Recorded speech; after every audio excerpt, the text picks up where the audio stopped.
The Prodigies of the Blessed Virgin Mary, Series 20.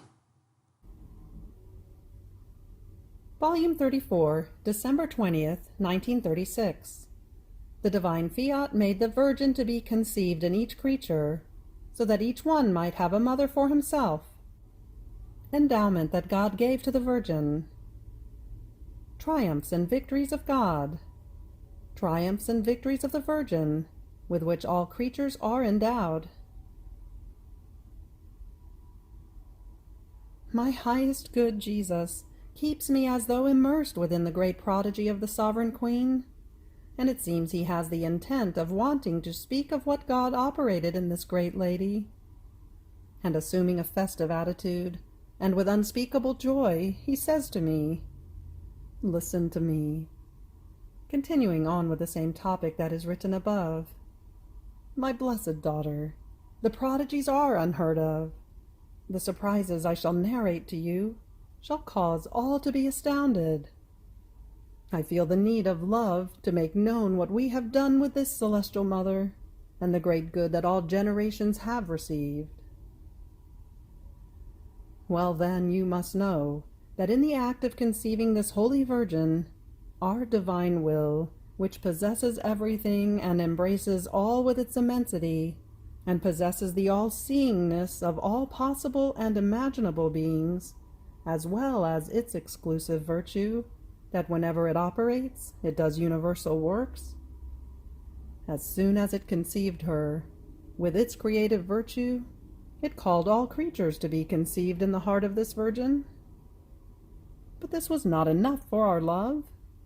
Giving unto the most incredible excesses, it made this Virgin to be conceived in each creature, so that each one might have a mother all for himself, and they might feel her maternity, her love, in the depth of their souls, such that while she keeps them conceived within herself, as more than her own children, by locating herself, she is conceived in each creature, to place herself at their disposal, to raise them, guide them, free them from dangers, and with her maternal power feed them the milk of her love and the food with which she herself is nourished, that is, the divine Fiat.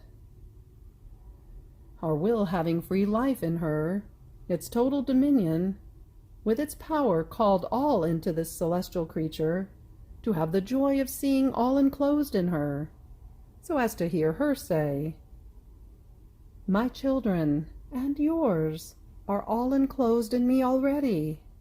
Therefore I love you for all." Then our will bilocated her in all and in each one, so as to feel in each soul the love of this our daughter, all beautiful and all love. We can say, there is not one creature within whom she did not take on the commitment of loving us.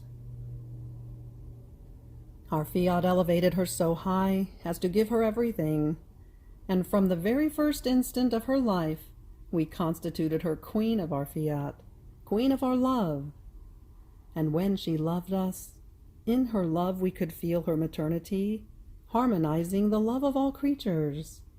And oh, how beautiful she was, as she formed one love out of all! How she wounded us! She delighted us unto making us feel ourselves languishing. Her love disarmed us. It made us see all things, heavens, sun, earth, seas, and creatures, covered and hidden within her love. Oh, how beautiful it was to see her and hear her, acting as mother in each creature, and forming in them her sea of love. She would send her notes, her arrows, her loving darts to her Creator, and acting as true mother, she would bring them to us, unto the foot of our throne, within the sea of her love, so as to make us look at them, to incline us toward them, and with the strength of the divine volition, she would impose herself on us. She would place them in our arms. She would make us caress them and kiss them, and would make us give surprising graces. How many sanctities were formed and impetrated by this celestial mother! And in order to be sure, she would leave her love as their guard.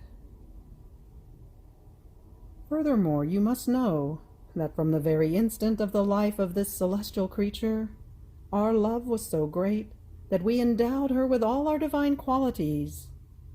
Hence, she had our power, wisdom, love, goodness, light, beauty, as her endowment, and all the rest of our divine qualities. Indeed, to all creatures, in issuing them to the light of day, we give our endowment. None of them is born if she is not endowed by her Creator. But because they move away from our will, it can be said that they don't even know it. On the other hand, this Holy Virgin never moved away. She lived perennial life within the interminable seas of our Fiat. Therefore she grew together with our attributes. And as she formed her acts within our divine qualities, so did she form seas of power, of wisdom, of light.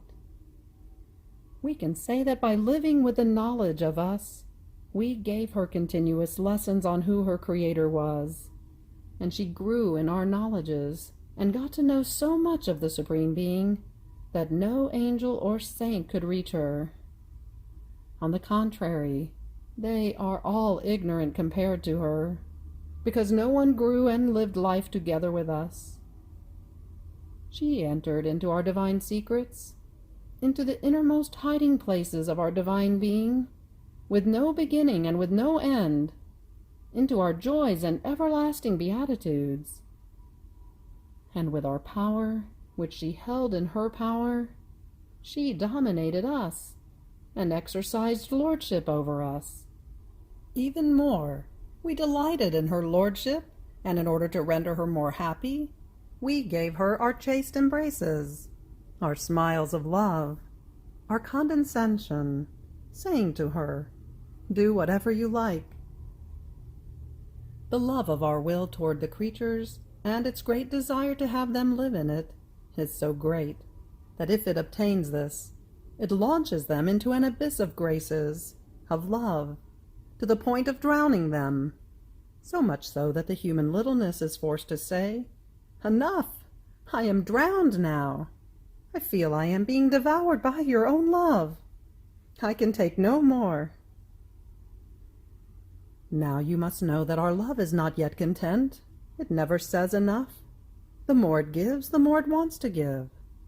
And when we give, it is our feast. We set the table before the one who loves us and press her to stay with us, to live life together. Now, my daughter, listen to another prodigy of our Fiat in this celestial creature, and how she loved us and rendered her maternity extendable to all creatures. In each act she did, if she loved, prayed, adored, if she suffered, in anything, even the breath, the heartbeat, the step.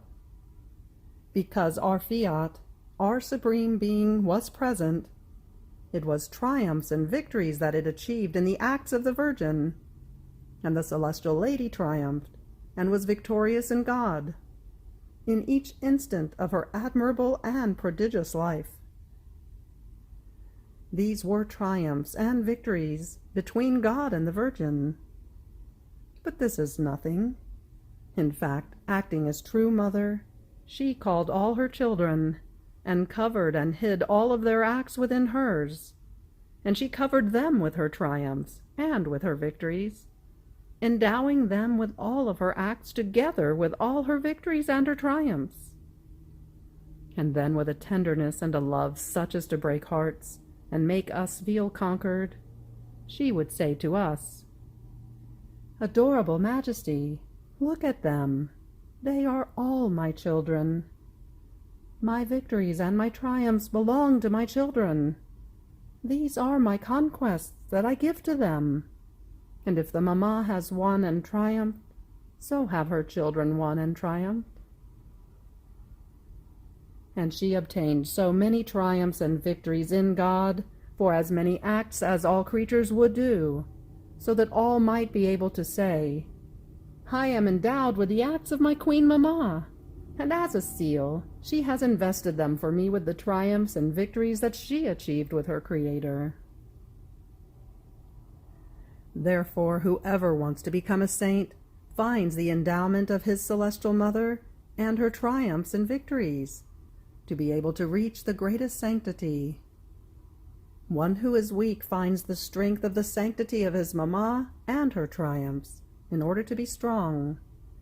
One who is afflicted or suffering finds the endowment of the pains of his celestial mother, in order to obtain the triumph and victory of resignation. The sinner finds the victory and triumph of forgiveness. In sum, all find in this sovereign queen the endowment, the support, the help for the state they are in. And oh, how beautiful it is! It is the scene most moving, enrapturing, and enchanting, to see this celestial mother in each creature acting as their mamma. We feel her loving and praying in her children. This is the greatest prodigy between heaven and earth. A greater good we could not give to the creatures. Now, my daughter, I must tell you of a sorrow of the celestial mother. In the face of so much love, the ingratitude of creatures, this endowment that she gives with so many sacrifices, unto the heroism of sacrificing the life of her Son God, with so many atrocious pains. Some do not even know it. Some take only a small interest, and conduct a life poor in sanctity. Oh, how she suffers in seeing her children poor. To possess immense riches of love, of grace, of sanctity, because hers are not material riches, but the riches of this celestial mother are riches such that she laid down her life in order to acquire them, and for her to see that her children do not possess them, and keeping them without the purpose for which she acquired them, is a continuous sorrow. And this is why she wants to make known this great good to all, because if it is not known, it cannot be possessed. And since she acquired these endowments by virtue of the divine fiat that reigned in her and loved her so much as to let her do whatever she wanted, and reach wherever she wanted, to reach for the good of creatures, it shall therefore be my divine will reigning that shall make creatures aware of these celestial endowments, and shall let them take possession of them. Pray, then, that so great a good may be known and wanted by creatures. Volume 34, December 24th, 1936. The Celestial and Divine Mother and the Human Mother. Vast race of love of God, in which he makes this mother, by virtue of the fiat, generate her Jesus in each creature.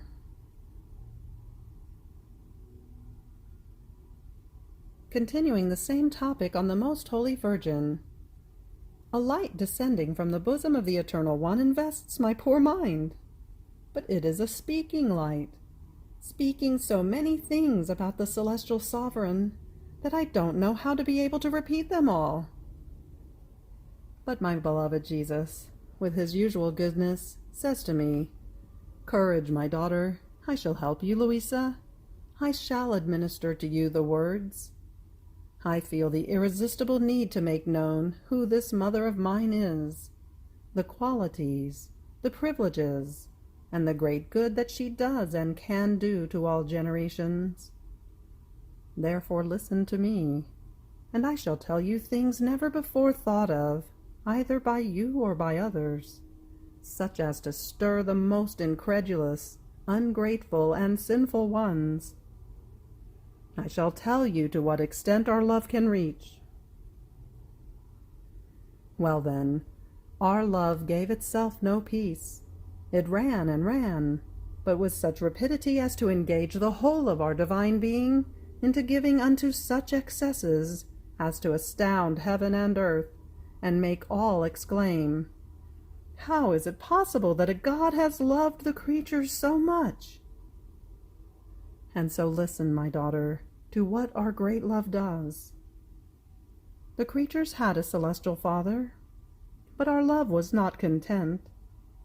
In its delirium and folly of love, it wanted to form for them a celestial mother and a terrestrial mother, so that if the cares, love, and tendernesses of the celestial paternity should not be enough for them in order to love him, the love and unspeakable tendernesses of this celestial and human mother would be the link of connection that, banishing any distance, fear, or apprehension, would make them abandon themselves in her arms, to let themselves be conquered by her love, so as to love he who had formed her for love of them and in order to be loved.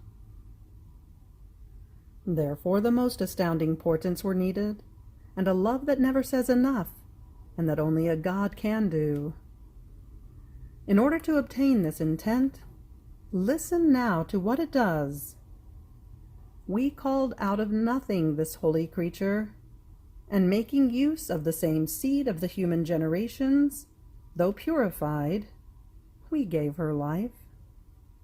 From the first instant of this life, the celestial virtue of our divine Fiat united to it, and together with it, it formed divine life and human life. It raised her divinely and humanly, and sharing with her the divine fecundity, it formed in her the great prodigy of being able to conceive a man and God. With the human seed she was able to form the humanity of the incarnate Word, and with the seed of the Fiat she could conceive the divine Word. With this, any distance ceased between God and man. By being human and celestial, this virgin brought man and God closer, and gave the brother to all of her children, whom they could all approach, and live life together. And seeing in him and in her the same guises, invested by the same human nature, they would have such trust and love as to let themselves be conquered, and love she who so much loved them. How much love does a good mother not win from her children? More so since she was powerful, rich, and would lay down her life in order to rescue her children. And what did she not do to render them happy and holy? So the humanity of the Word and the Mother, celestial and human, are like pledges in order to conquer the love of all, and tell them with all love, "Do not fear, come to us. We are like you in everything. Come, and we shall give you everything. My arms shall always be ready to embrace you, and in order to defend you, I shall keep you enclosed inside my heart to give you everything. It is enough to tell you that I am your mother, and that my love is so great that I keep you conceived inside my heart. But all this is nothing yet. I was God. I was to operate as God. Our love kept running and running, and went on inventing new devices of love, yet more excessive. You yourself shall remain stupefied in hearing them. And when the human generations shall hear them, they shall love us so much as to repay us, for the most part, for the great race of our love. Now, pay attention to me and thank me, my blessed daughter, for what I am about to tell you. For our love it was not enough, as I said before, that by virtue of our Fiat all be conceived in the heart of this Virgin, to have the true maternity, not by words but by deeds. Nor was it enough that she be conceived in each creature, so that each one might have a mother all for himself, and have the full right and possession, all being her children. Now our love moved on to another excess.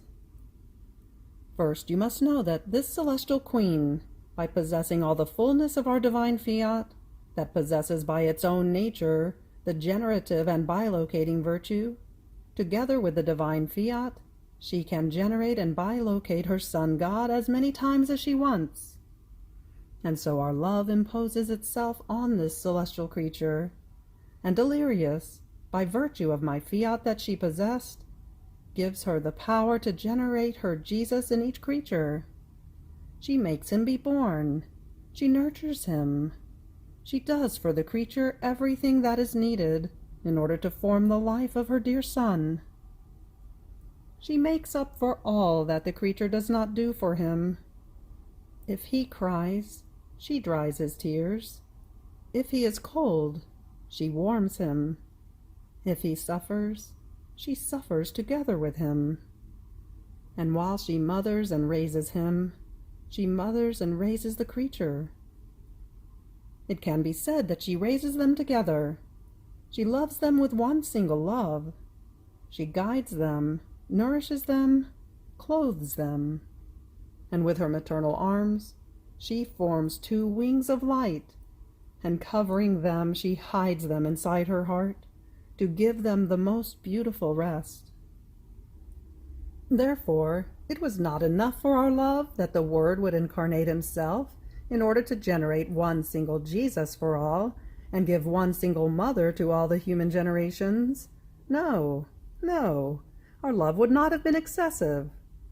Its race was so fast as to find no one to stop it, and only when, with its power, it generated this mother in each soul, and let her generate her Jesus, so that each one would have mother and son at his disposal, then did it somehow calm down. Oh, how beautiful it is to see this celestial mother, all love, and all intent in each creature on generating her Jesus, in order to form a portent of love and of grace. And this is the greatest honor and glory that her Creator has given her, and the strongest love that God could give to creatures. Nor should anyone be marveled. Our Fiat can do anything and can reach anywhere. Everything is in its wanting it so. So if it does want it, it is already done. Rather, the marvel should be in knowing unto what excesses our love toward man carried us. Volume 34, December 28, 1936. The Celestial Heiress. How she calls her children to inherit her goods. How she reaches the point of endowing souls with her maternal love in order to form more mammas to Jesus. Continuing with the same topic, I was concerned about what is written above, and was saying to myself, is it possible? All this excessive chain of love that seems to never end? I know that our Lord can do anything, but getting to this point, up to making this celestial mother descend from the height of her sanctity into the depth of our souls, and nurture us like most tender children of hers? And not only this, but for her to generate her Son Jesus, and raise us together with him? This seems incredible. And even though I felt my heart split with love and joy, more so since I felt her inside of me, concealed within her light, nurturing me as her daughter with an unspeakable love, and together with me nurturing her dear Son, yet I felt I shouldn't speak of it or write it, also so as not to stir up difficulties and doubts. But my dear Jesus, assuming an imposing look, such that I could not resist him, told me, "My daughter, I want you to write what I told you. In what I told you there are seas of love, by which the creatures shall be invested, and I do not want to be suffocated. Therefore, if you do not write, I shall withdraw. Have you forgotten that I must win man by dint of love, but a love such that he shall find it hard to resist us?" Immediately I said Fiat, and my beloved Jesus, assuming his usual sweet and lovely appearance, with such love that I felt my heart crack, added, "My blessed daughter, there is nothing to doubt. My being is all love. And when it seems that I have given unto such excesses of love, as to be unable to show any more excesses of love, as though starting anew, I come up with more and new excesses of love, more devices, as to surpass, oh, how greatly, the other excesses of love. Now listen, my daughter, and you shall be convinced of what I am telling you. Adam, by sinning, caused all human generations to inherit all evils. And having gone out of the beautiful inheritance of the divine will in which he lived in the opulence, lavishness, and sumptuousness of the goods of his Creator, he lost the right to our goods, and with him all his descendants. But these goods were not destroyed. They exist and shall exist. And when a good is not destroyed, there is always the certainty that someone shall come who shall have the good of possessing it.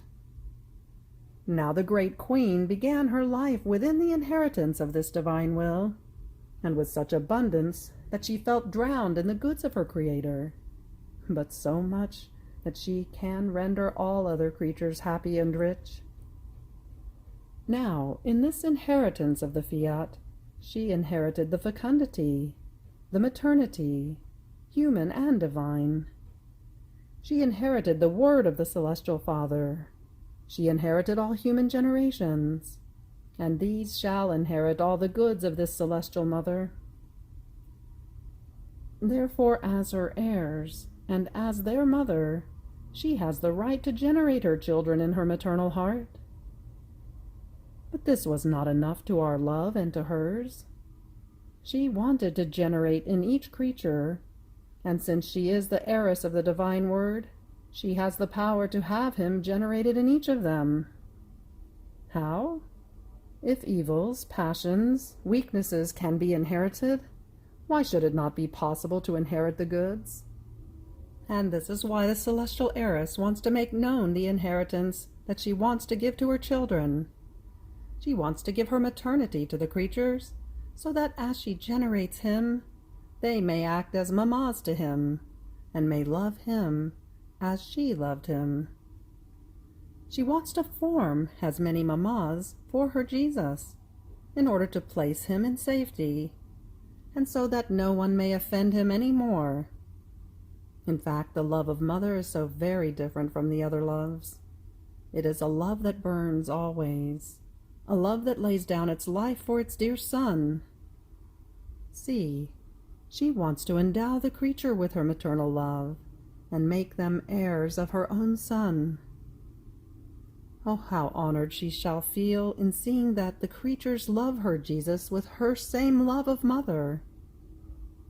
You must know that her love toward me and toward creatures is so great, that unable to contain it any longer, she prayed me to manifest to you what I have told you, her great inheritance, that she is waiting for her heirs, and what she can do for them, saying to me, "My son, do not wait any longer. Hurry, manifest my great inheritance, and what I can do for them. I feel more honored, more glorified, if you yourself reveal what your mamma can do, than if I said it myself." However, all this shall have its full effect, its palpitating life of this sovereign lady, when my will is known, and the creatures, within the inheritance of their mother, shall take possession of it. Then afterwards my sweet Jesus gave me a kiss, telling me, "Through the kiss one communicates the breath." And this is why I wanted to kiss you, Luisa, to communicate by my omnipotent breath the certainty of the goods and the great prodigy that my mother shall make for the human generations. My kiss is confirmation of what I want to do. I remained surprised, and he added, "And you, give me your kiss, to receive the deposit of all these goods and to reconfirm your will in mine. If there is no one who gives and who receives, a good can neither be formed, nor can it be possessed." You have reached the end of the Prodigies of the Blessed Virgin Mary, Volume 34, Part 3. Fiat.